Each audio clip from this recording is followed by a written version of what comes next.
Revelation 4917.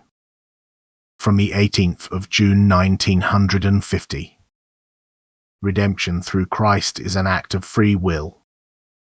I wanted to redeem the world from its sins. I wanted to bring freedom to people. I wanted to redeem them from their bound state, which was the result of their sins. Yet the world did not accept my sacrifice, which I offered to God for them as the human being Jesus.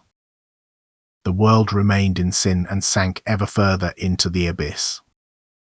This explanation has to be given beforehand, otherwise the concept of a redemption through Jesus Christ would be incomprehensible to people who seriously think about it and consider the spiritual law of people in general. Christ's act of salvation does not restrict people's free will, that is, humanity has not been abruptly redeemed from bondage, but only those people who want it themselves can place themselves into the blessing of the act of salvation. They can be beneficiaries of the treasure of grace Jesus Christ acquired for humanity through his death on the cross. All people could place themselves in the blessing of the work of redemption if they wanted to, and all guilt of sin could be redeemed. Yet people themselves did not want it apart from a few who took refuge in Jesus Christ and partook of the blessings his love acquired for them through his crucifixion, which is eternally unfathomable, like his love, which eternally never ends. Yet free will is never ignored, otherwise everything spiritual would be redeemed immediately but could never become perfect.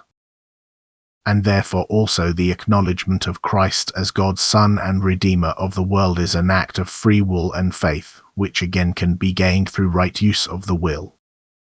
The work of redemption can only come into effect with the conscious call of Christ for help, which, however, presupposes faith in him, thus also means a volitional turning to him.